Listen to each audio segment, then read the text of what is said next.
Olá, pessoal. Meu nome é Thiago Rodrigues e estamos começando mais um Avalie e Realize. Hoje estamos recebendo o Matheus Soares, ele que é graduado em Ciência da Computação, trabalha como engenheiro de dados e vai nos explicar um pouquinho dessa profissão. Matheus, seja muito bem-vindo, meu amigo. É um Obrigado. prazer tê-lo aqui e agradeço aí a sua disponibilidade de aceitar o nosso convite, poder estar aqui com a gente, compartilhando um pouco da tua experiência, da tua caminhada aí na área do TI, né, da tecnologia da informação. Eu já queria passar a oportunidade para você se auto-apresentar aí para quem não te conhece. Beleza, valeu, Thiago. Primeiramente, agradeço a oportunidade e fala, pessoal, bom dia, boa tarde e boa noite, porque eu não sei que horas vocês vão estar nos assistindo nesse vídeo, né? E eu vou falar brevemente aqui sobre minha trajetória na área da tecnologia, né, como profissional de tecnologia da informação. Então, a minha relação com a tecnologia é que eu a uso desde adolescente, talvez, para facilitar a vida, né, no dia a dia, solucionar problemas e, e resolver alguns desafios, né? Que a área da tecnologia nos proporciona e também nos ajuda a lidar. Eu comecei na área da tecnologia lá por 2016, que foi quando eu iniciei o meu curso de graduação em ciência da computação, né, como o Thiago já mencionou. E aí, em 2019, eu iniciei um estágio lá em Nova Iguaçu, né? Eu acabei que eu nem falei de onde eu sou. Eu sou aqui do Rio de Janeiro, né? Eu morei aqui no Rio, na Zona Norte, quando criança, morei na Baixada, em Caxias, estudei em Nova Iguaçu, na graduação, e eu trabalhei em Nova Iguaçu também, nesse estágio que eu fiz. Hoje eu estou de volta aqui no Rio de Janeiro, na Zona Norte, né? E eu trabalho para uma empresa da Barra da Tijuca, só que é em regime de home office. E aí depois eu vou estar explicando um pouquinho sobre. Então, quando eu comecei no estágio, pelo ano de 2019, eu ainda não tinha tanta ideia do que eu queria fazer nessa área da tecnologia, né? Então, eu comecei trabalhando com automatização robótica de processo, né? Criava um programinha que lia planilha, via status, via e-mail do usuário, mandava o e-mail. E coisas desse tipo. Trabalhei com suporte técnico também, ensinava os usuários a usar uma ferramenta de intranet que a gente utilizava, uma solução pronta, fazia treinamento. Trabalhei com BPMN, que é a notação de processo de negócio. A gente fazia diagrama e fluxo automatizado para os processos normais de negócio, como, por exemplo, a requisição de férias ou então um registro de venda. E aí, no ano de 2020, quando veio a pandemia, eu trabalhei com desenvolvimento front-end, utilizando o React, JavaScript, conversava um pouquinho com um banco de dados também, porque era pouca gente trabalhando, né? Então a gente acabava tendo que fazer algumas funções diferentes ali no full stack, que é comum na nossa área. E depois disso, isso a gente estava trabalhando numa solução de e-commerce, né, para venda. Eu não vou entrar em tantos detalhes, porque eu acho que o site ainda não foi para o ar. Eu saí da empresa um tempinho, mas o produto permaneceu em desenvolvimento e eu acho que ainda não terminou. Mas eu fiquei uns meses trabalhando com isso, né, com código front-end, e logo depois a gente partiu para uma solução low-code, né, em que a gente usa uma ferramenta em que a maioria das funções, a maioria dos visuais já estão prontos, e a gente basicamente usa uma interface que a gente arrasta, usa botão, pronto, e coisa desse tipo. E aí eu trabalhei alguns meses com isso, até que em dezembro de 2022 surgiu uma oportunidade para eu ir para São Paulo, né, me alojar na casa de um colega de graduação que já estava há um tempo trabalhando na área de dados como arquiteto, e ele iria me ensinar a profissão. Eu já estava há um tempo, enquanto eu trabalhava no front-end, né, nessa solução web, para esse e-commerce, eu estava estudando por conta própria sobre dados, sobre ciência de dados, principalmente ciência de dados, mais especificamente. Em algumas plataformas online, EAD, estava estudando por conta própria, e apareceu essa oportunidade, no fim de 2022 eu fui. E aí, em janeiro de 2023, eu saí daquele meu emprego anterior e iniciei como júnior como engenheiro de dados. Então, isso foi no início de 2023. Agora tem mais ou menos aí um ano e 10 meses, né? Em janeiro eu vou estar fazendo 2 anos como engenheiro de dados. É o que eu trabalho atualmente. Muito legal. Eu sou suspeito para falar que é uma área que eu também estou estudando. Então, hoje, o que o Matheus falar aí para mim, eu vou estar anotando aqui também no meu caderninho também, como experiência também. Legal, Matheus. É um prazer estar, cara, te ter aqui. Eu tenho certeza que o compartilhamento da tua experiência vai ajudar bastante gente aí. Eu queria começar te perguntando, né, um pouquinho. Você disse que começou, você narrou aí sua história a partir do momento que você já estava ingressado na área de tecnologia. Mas eu quero voltar um pouquinho. Quando você era adolescente, qual era o seu nível de autoconhecimento e a sua percepção ali para habilidades? Meu nível não era muito alto, Thiago, para ser sincero. Na escola eu tive certa dificuldade em saber qual que era minha facilidade, né, no que eu tinha aptidão, porque na escola, pelo menos nas escolas que eu estudei, né, não foram escolas de elite ou escolas que cobrassem tanto assim, com rigor, as disciplinas. Eu não tive, por exemplo, eu tive professores que tiveram cálculo no ensino médio, não chegou nem perto desse nível a educação que eu tive na escola. Então, e eu sempre fui muito esforçado.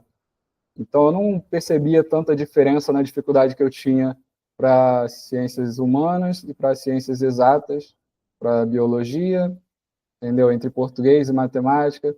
Não percebia tanta diferença assim, tanta aptidão, não tinha tanto conhecimento próprio nesse nível. O que eu tinha é que eu sabia que eu gostava de computador, de ficar no computador, gostava de tecnologia a esse nível que eu tinha um conhecimento bem rudimentar na época, e, e sabia que gostava de lógica também. Então, por isso, eu tinha alguma ideia de que eu queria trabalhar com algo relacionado à tecnologia e relacionado, de certa forma, a computadores, mas não foi nem minha primeira opção. Eu coloquei ali umas 3 opções, mas eu pensava em primeiro fazer um curso de ciências humanas. Eu cheguei a pensar em direito, né? Até porque tem uma certa influência familiar, porque tem algumas pessoas já na família que são formados em direito, tem alguns advogados aqui próximos, né, na família. E eu cheguei também a pensar em fazer psicologia, porque é algo que de vez em quando eu pesquisava, que eu tinha certo interesse. Então eu tinha esses três cursos que eu gostaria de fazer, essas 3 opções, só que ao fazer o Enem, né, no terceiro ano do ensino médio, eu não conseguia nota de corte para esses cursos. Eu consegui só para psicologia, mas era no interior do estado, então ficaria muito complicado para eu fazer, a não ser que eu me mudasse para lá. E direito eu não consegui na nota de corte. Eu consegui para tecnologia o curso de ciência da computação, que foi o que eu acabei fazendo. E aí hoje eu sou muito feliz de que eu não consegui entrar nos cursos que eu queria na época, porque eu percebi que eu me dou melhor com computadores do que com o público, por exemplo, no dia a dia. Tenho mais facilidade em trabalhar com isso e acredito que é a minha vocação trabalhar com computação e com tecnologia. Poxa, que maneiro. Então, a tecnologia não era um primeiro plano, mas acabou se tornando por exclusão, né? Por exclusão Foi. de opções. Poxa, que legal. Como é que aconteceu, na verdade? Você já disse aí para gente que é por exclusão, mas como aconteceu isso dentro de você, a escolha profissional? Como se deram as identificações ao longo do tempo, né? Você disse que você sempre gostou de tecnologia e como você falou bem no início, né? Na área de tecnologia da informação, você está ali para resolver problemas, você está ali para fazer lógica. Como é que foi essa questão, né? Da identificação dentro dessa escolha da programação e como é que foi também o seu aprimoramento intelectual? Como é que você foi adquirindo mais conhecimento sobre a área para o crescimento profissional? No início do curso, a gente entra e a gente tem um certo choque, né, com o que a gente vê ali. Daqui a pouco a gente vai falar sobre a ementa e sobre as disciplinas que são estudadas, mas no início do curso a gente está mais preocupado em conseguir sobreviver ali, entre aspas, né? Sobreviver às disciplinas, sobreviver ao curso, aprender o que conseguir, mas a gente ainda não tem, quem não tinha esse background da tecnologia forte ainda, quem nunca havia trabalhado com isso, quem estava vindo direto da escola, igual eu, ainda estava ali meio que perdido. Tinha gente que não tinha tanta noção, e eu era um dos que não tinha uma visão tão clara do que eu queria fazer, com que eu queria trabalhar. Mas aí eu fui aprendendo quais coisas que iam aparecendo oportunidade, né? Principalmente para o pessoal que estudava comigo. Eu vi muita gente saindo para trabalhar em algumas empresas no centro, algumas empresas geralmente trabalhando com desenvolvimento web, né? Seja front-end, seja back-end, mas eu vi que o web era o que mais estava tendo vaga. E aí eu pensei que queria trabalhar com isso. Então surgiu uma oportunidade de estágio ali próxima da faculdade, que não era, no primeiro momento, como eu falei, para desenvolvimento web, mas pela logística, por ser próximo, enfim, ser uma boa oportunidade, eu entrei ali, trabalhei com essas outras questões que eu falei, primeiro de automatização robótica de processo, o RPA, o BPMN, e depois a gente passou a trabalhar com front-end de fato. Agora, eu não me identifiquei tanto quando eu trabalhei com isso, né, esse desenvolvimento web, então eu comecei a pesquisar outras opções. Eu tinha colegas que trabalhavam com segurança, eu tinha colegas que trabalhavam com IA e colegas que trabalhavam com dados também. E aí eu comecei a pesquisar, perguntar sobre, né, para quem trabalha, e vendo como é que é o dia a dia e a profissão de um engenheiro de dados, de um cientista de dados ou de um arquiteto. E aí eu me identifiquei com a área, comecei a estudar por conta própria e me identificar, né? E aí, uma vez que eu comecei a trabalhar com isso, já, já vai fazer 2 anos, eu vi que realmente que eu gosto de trabalhar com isso, me identifiquei com a área e decidi permanecer. Agora é o que eu pretendo fazer para o resto da carreira. Muito legal, muito bacana. Ou seja, as coisas foram moldando ao longo do tempo, ao longo da caminhada, ao longo, né, das experiências, né? Você experimentou uma parte, poxa, não me identifiquei tanto, vou procurar uma outra coisa que eu possa me identificar melhor. Muito legal. Como é que é o curso de ciência da computação? Quais são as disciplinas? Você falou aí da ementa, essa é a oportunidade. Uhum. Eu vou fazer uma distinção aqui dos núcleos do meu jeito. Acredito que tem uma forma estruturada oficialmente, mas o didática eu vou separar em 3 núcleos aqui para explicar sobre esse curso específico, né? Principalmente onde eu estudei. Então, tem as matérias, são 3 núcleos, né, que eu vou separar. Tem o núcleo das matérias que são mais teóricas, no sentido de mais matérias de humanas, parece mais matérias de humanas, porque é gestão de projetos, padrões de projetos, computadores na sociedade, ética, modelagens de sistema. Então, são algumas matérias focadas na tecnologia e na computação, mas são matérias mais teóricas, mais de escrever e coisas desse tipo. Então, essas são poucas matérias, tá? Vou colocar um número fictício aqui, vou colocar que é 10% do curso, ou 20% do curso, alguma coisa desse tipo. E tem os outros 2 núcleos. Os outros 2 são bem mais pesados e bem mais puxados, no sentido de que é a maioria das matérias no curso, e de que também são matérias com uma dificuldade mais elevada, né? Então, seriam os núcleos de exatas e os núcleos das matérias práticas específicas da computação e da tecnologia. Então, como exatas, no curso eu fiz matemática discreta, álgebra linear, geometria analítica, cálculo 2, cálculo numérico, então física. Então, para quem entra sem saber que o curso de tecnologia e da computação, especificamente de ciência da computação, mas não só esse, tem o de engenharia da computação, que é até mais puxado nesse sentido, mas quem entra sem saber do tanto de matemática e de ciências exatas que tem, às vezes acaba por desistir do curso. Esse curso a gente entrou na turma com 60 pessoas, e assim, entre o primeiro e o segundo semestre, metade já tinha abandonado, já tinha saído do curso, porque muita gente entra sem ter tanta aptidão para matemática, para ciências exatas. Como foi, de certa forma, até o meu caso, eu tive muita dificuldade, principalmente com cálculo 2. Aconteceu uma situação engraçada em que lá a média para passar nas disciplinas é 5, certo? E aí a gente tem a primeira prova, a gente tem a segunda prova e a gente tem a prova final, que é a prova de recuperação. Em cálculo 1 e cálculo 2, eu consegui passar em ambos sem reprovar a disciplina. Só que eu só tirei 2 notas azuis em 6 provas que eu fiz nessas 2 disciplinas, de tanta Caramba. dificuldade que eu tive nessas matérias. Então, as matérias de exatas são bem puxadas, são muitas e são bem difíceis, e tem as matérias específicas, né, práticas da computação. E aí varia.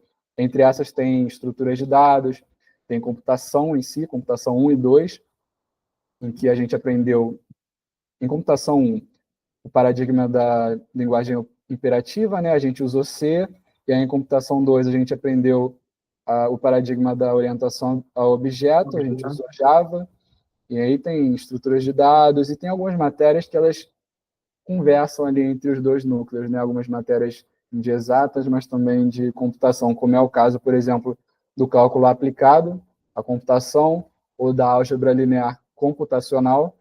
Então, são algumas matérias que têm um pouco de cada, mas esses dois núcleos são a maioria das disciplinas do curso. Geralmente, matemática é o vilão, né, do programador, da pessoa que trabalha com tecnologia, que estuda tecnologia, na verdade, né, e às vezes não sabe que tem tanta matemática, né, também envolvida. Muito legal. Matheus, quais as possibilidades de atuação após a formação em ciência da computação? As possibilidades são inúmeras, né?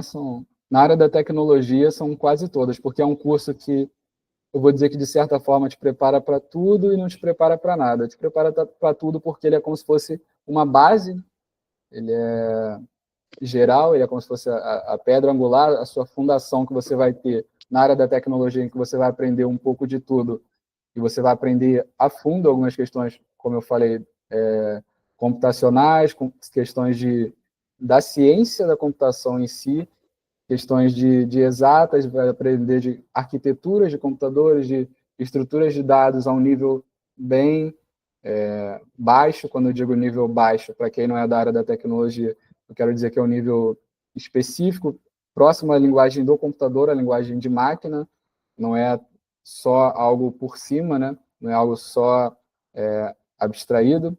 Então, é um curso em que ele é, de certa forma, pouco específico.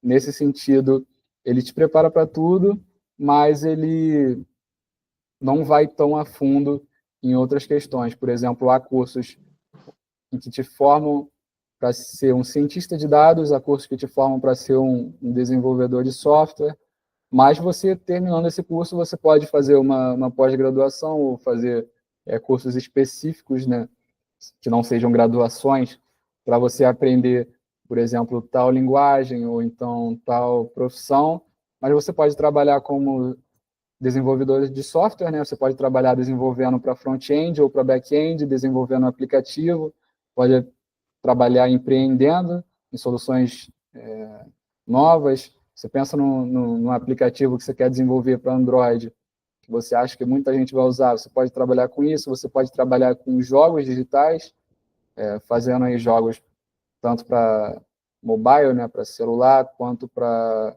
computador, para videogame. Você pode trabalhar com segurança da informação para certas empresas, né, como pode trabalhar para cibersegurança, pode trabalhar como o pessoal lá que faz os testes para hackear, para ver se o sistema está seguro. Então, a gama de profissões que você pode seguir é muito grande. Você pode trabalhar tanto para a área privada como para a área pública, que também tem concursos que abrem, né? Então, nesse sentido, te abre um leque bem grande esse curso, por também ser pouco específico, mas não vai dar tudo o que você precisa logo de cara para a profissão que você vai seguir. Legal. aí também é bom também frisar que hoje em dia a programação está em todo lugar, né, Matheus? É Ela está verdade. em muitas outras profissões, né? Por exemplo, eu estou falando isso, não é nem porque eu estudo também tecnologia, mas é porque eu, às vezes, entrevisto pessoas aqui, elas citam, né, isso na ementa de aula delas lá, outras profissões distintas, que não tem nada a ver com tecnologia, mas que usam da programação, usam da computação, né, usam disso também, né? Está em todo o setor, né? Setor jurídico, setor de economia, de varejo. Agora, qualquer empresa de grande porte está usando a tecnologia, está usando a computação de alguma forma, a programação. Perfeito, legal. Agora, vamos para uma parte mais específica. Que conhecimentos e habilidades, né, conhecimentos técnicos e habilidades, você considera que são imprescindíveis para alguém que deseja trabalhar na área de tecnologia da informação? Um conhecimento que eu não considero assim que você tem que ter de cara, mas seria muito importante para ter para trabalhar com programação e para cursar esse ciência da computação também. Tecnologia da informação, no geral, utiliza bastante é o inglês. É algo que é muito bom aprender e desenvolver, porque vai ser muito importante e vai te ajudar muito a encontrar as soluções para os problemas que você vai ter, de vez em quando, para você conversar com algum suporte técnico de tal ferramenta, de tal empresa, em que são estrangeiros e só vão conseguir se comunicar contigo em inglês. Assim também para você entender melhor as linguagens de programação que você vai estar usando, como para você pesquisar soluções que já foram encontradas. Agora, a habilidade única que é imprescindível, que é, que é impossível você não adquirir e continuar, é a habilidade de você encontrar as soluções, encontrar as formas de resolver os problemas, você saber usar o Google, você hoje está evoluindo para saber usar as IAs, né, o chat GPT, mas você tem que saber aprender, você tem que saber pesquisar. Na nossa profissão, nós temos que estar preparados para resolver problemas que ainda não foram resolvidos, né? Mas no dia a dia, a maior parte das coisas que a gente faz não é reinventar a roda, não são soluções novas, não é alguma coisa que ninguém nunca fez. A maior parte das coisas que a gente faz no nosso trabalho bruto diário é você fazer tarefas que já foram descobertas que você só está replicando. Então você tem que saber onde pesquisar. Eu gosto de usar bastante o Stack Overflow, mas hoje em dia eu tenho usado muito também a IA, né, o chat GPT, para ter as soluções de forma mais rápida. E também, se for necessário, você se comunica com alguém em algum fórum, você pergunta para algum colega de estudo, algum colega de profissão, alguém que trabalha contigo, ou então você vê algum vídeo no YouTube. É outra questão que o inglês também ajuda, sabe? Muitas dúvidas que eu tive, tanto na graduação quanto no trabalho, ninguém aqui do meu meio conseguiu resolver, mas eu entrei no YouTube e tinha um indiano, geralmente é um indiano, que destacava muito e que explicava perfeitamente, resolvia o meu problema exato e específico. Mas você tem que saber isso, você tem que saber pesquisar, sabe? E usar as ferramentas que você tem para você conseguir encontrar a solução. É a habilidade principal. Os indianos sempre salvam nos momentos de crise, nos momentos Muito. de tratamento. Legal. Agora, quanto ao trabalho, né? Quanto à dinâmica, a modalidade de trabalho, como é que funciona o contrato para quem trabalha, para alguém, para um profissional formado em ciência da computação? Como é que é o contrato de trabalho? É CLT? É contrato PJ? É freelancer? Ou existe várias modalidades, todas as modalidades? A gente costuma ver todas essas modalidades, né, em bastante evidência, tanto freelancer como CLT, né, o funcionário contratado, assim também como o PJ. Eu não trabalhei de freelancer, mas eu já trabalhei como CLT e trabalhei como pessoa jurídica também.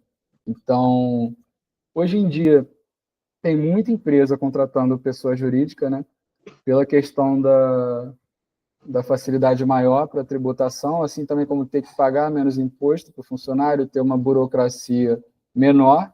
Então, de certa forma, o trabalhador tem que ver se é benefício na hora de assinar esse contrato, né? Por isso que tem muita gente que orienta.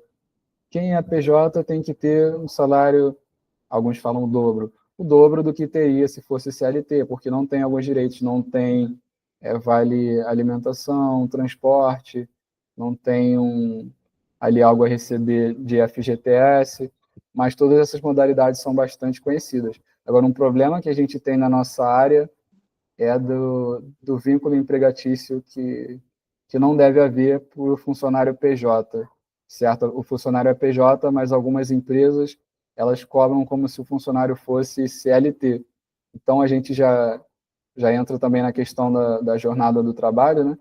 Em que você sendo um funcionário PJ, né, dependendo ali do acordo que foi feito, você teria, em teoria, certa autonomia para decidir os seus horários, fazer o seu expediente, decidir que horas você vai trabalhar, que você seria cobrado por demanda e não pelo horário para você estar ali disponível o tempo inteiro, como é o funcionário CLT. Você não seria cobrado assim, você está lá na empresa, presencialmente, todo dia, das 9 às 18, mas algumas empresas não respeitam e tentam cobrar desse funcionário PJ como se ele fosse CLT. Às vezes também pelo cliente, porque tem muitas empresas que são de consultoria, né? E elas te contratam como PJ, mas aí o cliente exige que você esteja lá de tal a tal horário e trabalhe como CLT. Então, isso acontece muito também. Mas essas três formas são bastante comuns na nossa profissão, tanto o CLT como o freelancer e como o PJ. E aí, Legal. como no meu caso específico, né, eu tenho trabalhado como PJ, eu tenho trabalhado de home office, e isso possibilita uma flexibilidade melhor, né? Uma das coisas, um dos pontos fortes que eu considero nessa área é a possibilidade de trabalhar remoto, que se tornou comum nos últimos anos, né? Inclusive para outras áreas, para outras profissões, mas na nossa já é bastante disseminada, principalmente desde a pandemia. A pandemia, ela possibilitou, ela, na verdade, despertou as empresas, né, para essa economia, né, de gastos estruturais e tudo mais, e aí possibilita não só uma economia para a empresa, para as empresas, mas também uma qualidade de trabalho também para o funcionário. E Com na certeza. programação, isso é mais eficaz ainda por trabalhar com computador, e computador a gente tem ali o nosso computador em casa, né? Então, possibilita bastante isso, facilita bastante. E eu já queria entrar nessa pergunta aqui, que é sobre a jornada de trabalho. Como é que funciona a jornada de trabalho na área da tecnologia da informação, na sua área específica? Você falou que trabalha como home office. Como é que é essa flexibilização de horário? E se tivesse que trabalhar presencial também, como é que funciona? Se é a mesma coisa do cumprimento de horas? Geralmente, quando é para trabalhar presencial, né, eu costumo ver mais contratados CLT trabalhando como presencial no horário padrão, entre 9 e 18, entre 8 e 17, com uma hora de almoço. Agora, em home office varia bastante, depende do que está estipulado no contrato, mas tem gente que também cumpre esse horário normal padrão, tem gente que cumpre horários diferenciados, porque muita gente trabalha para empresas estrangeiras, né? Então, as Sim. pessoas trabalham para uma empresa que tem outro fuso, trabalham, consequentemente, em outro horário, e também quando a empresa não cobra para você estar nesse horário especificamente trabalhando, você consegue alinhar para você ter o seu próprio horário, ou então simplesmente você tem que entregar as demandas no prazo. E aí uma coisa que a gente costuma ter muito é daily, né, que é a nossa reunião diária, em que você tem que dar um status do seu projeto, um status do que você tem feito, se tem algum bloqueio, se tem algum impedimento, se você está precisando de ajuda, mas muita empresa te dá essa flexibilização para trabalhar no horário que você quiser, desde que você esteja ali entregando a demanda. Legal. Essa aqui é uma pergunta de prática que a gente sempre faz aqui para o entrevistado, né? Que é sobre normas e condutas para a segurança que são adotadas no seu ofício para a sua segurança, né? Quando você está exercendo a sua profissão. Para evitar riscos físicos, químicos, psíquicos ou biológicos. E aí talvez possa não ter um, mas tem o outro. Aí você pode explicar melhor para a gente. Sim, sim. Riscos químicos e biológicos não é algo que eu costumo lidar, né, na profissão. Trabalho no computador, trabalho em casa. Agora, a profissão do programador, mesmo sendo algo que não demanda tanto fisicamente, né? Não é trabalhar no sol, não é trabalhar descarregando caminhão, fazendo alguma coisa mais pesada, mais puxada nesse sentido. Ainda assim, se a gente não tomar alguns cuidados, a gente pode ter problemas físicos. Por exemplo, com lesão por esforço repetitivo, né? Você fica o dia inteiro ali digitando. Se você não tiver a postura correta, uma hora você vai sentir. Já aconteceu comigo. De eu ter tendinite, né? Nas mãos ou então no antebraço, porque às vezes é alguma coisa que a gente não se atenta. Por exemplo, a mesa está muito alta. Então você fica numa posição que não é ergonômica e você fica digitando aquilo. Se você tiver alguma tendência, às vezes você nem tem tendência, mas você vai fazendo aquilo 10 horas no seu dia, durante meses, durante anos, você pode desenvolver algum tipo de problema. Outra coisa é a postura também, a coluna, cervical, lombar. Você tem que ter uma cadeira de preferência, uma cadeira que atenda a regra de ergonomia, né? Se eu não me engano, o NR17 trata da altura aqui que tem que dar para você regular nos braços, a lombar tem que ter apoio, que a cadeira tem que se inclinar um pouco para frente ou para trás, a altura da mesa tem que ser adaptada para você ficar com o braço mais reto, né? Em 90 graus no seu cotovelo, você não tem que levantar demais o braço, você não tem que abaixar demais, você não tem que se curvar demais para conseguir ler o que está no monitor, você poder enxergar mais reto na direção do seu olho, a uma distância adequada do seu braço. Então, são algumas coisas que a gente ignora até que machuca de alguma forma, né? Até que faz falta, até que a gente é prejudicado de certa forma. Então, é muito importante se atentar para ergonomia, se atentar também para se alongar, procurar fazer algum tipo de exercício físico, ou então ter alguma rotina assim de alongamento durante o trabalho também. Foi ali, levantou, bebeu água, se estica um pouco, enfim. Pegar sol também às vezes é importante, porque na nossa profissão a gente não é exigido, para quem trabalha em home office, estar saindo o tempo todo de casa. Então, se a gente não prestar atenção, a gente pode ter falta de alguma vitamina, né, de ter falta de vitamina D, alguma coisa do tipo, que pode gerar também alguma complicação. E tem os riscos psíquicos, tem aqueles que também não são tão específicos da profissão, né, mas são de isolamento, de depressão, de exaustão, de burnout. Sim. Então,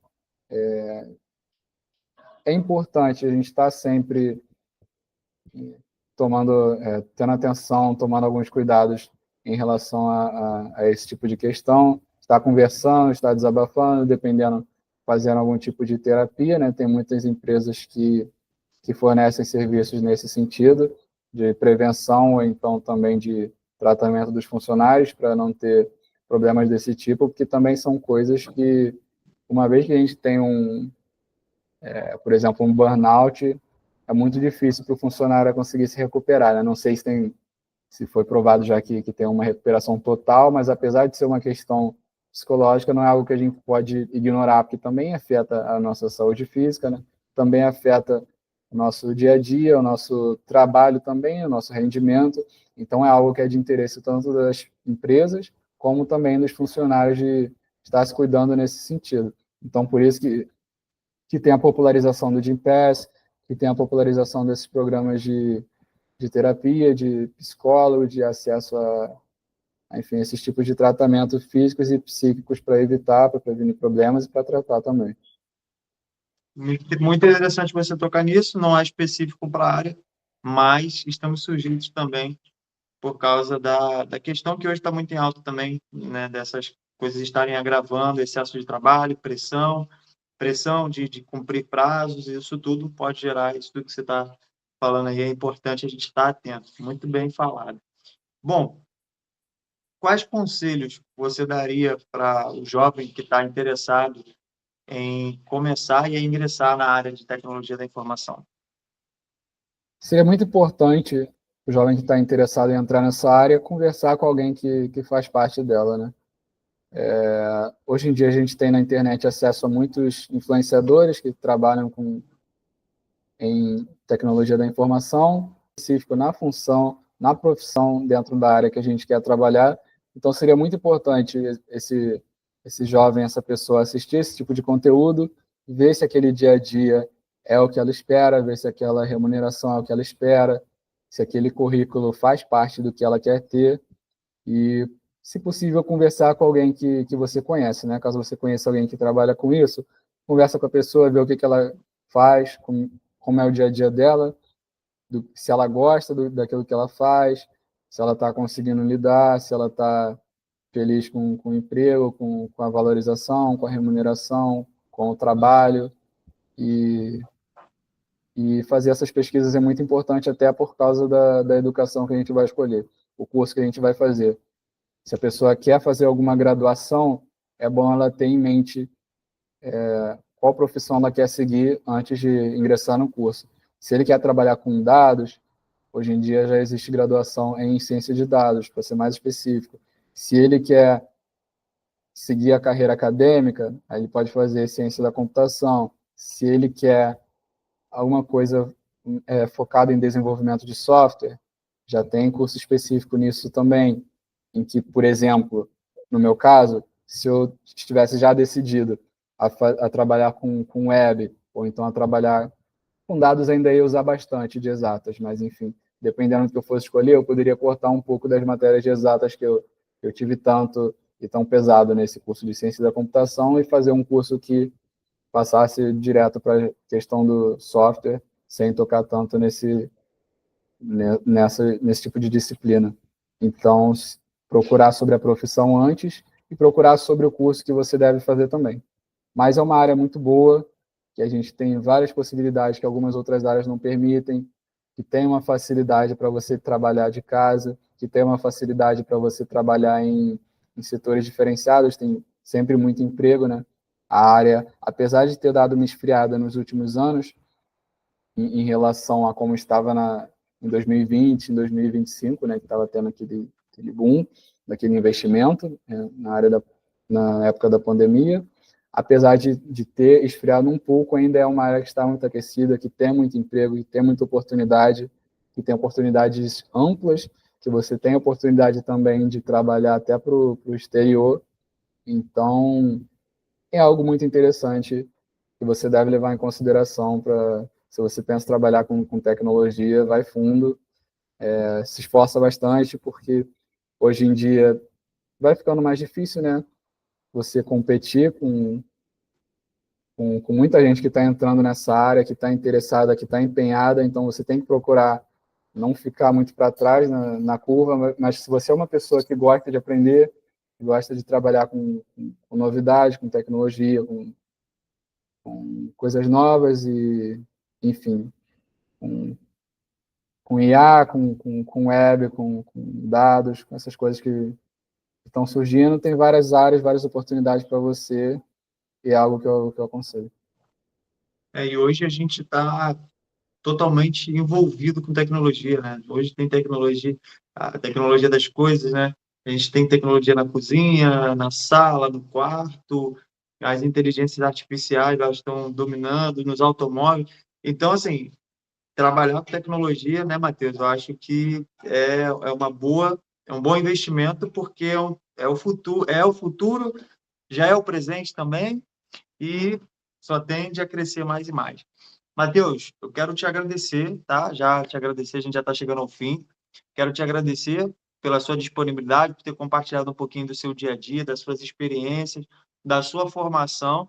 Eu tenho certeza que vai inspirar muita gente, mas eu também já queria te dar a oportunidade de você dar suas considerações finais também. Fica à vontade.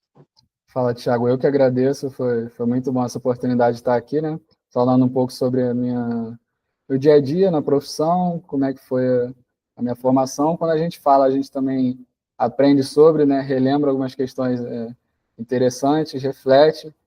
Então, foi muito boa essa oportunidade e estou aberto para caso surja outra oportunidade, outra entrevista, outra conversa, pode me chamar. Valeu, Matheus. Brigadão. Esse foi mais um Avalie e Realize. Hoje a gente falou sobre tecnologia da informação com o Matheus e ele trouxe para a gente muito conteúdo, muita experiência, muito relato do que é o dia a dia, né, dessa área que é tão atual e é tão também futurística também. Então, acredito que você que ainda não ali teve uma decisão sobre a sua área profissional, pense sobre a área da tecnologia, porque é uma área que tem muito a crescer e tem muito a agregar também. Valeu? Esse foi mais um Avalie e Realize. Curte esse vídeo aqui, compartilha, manda para as pessoas que você acha que deve mandar. Tá bom? Até o próximo vídeo. Valeu!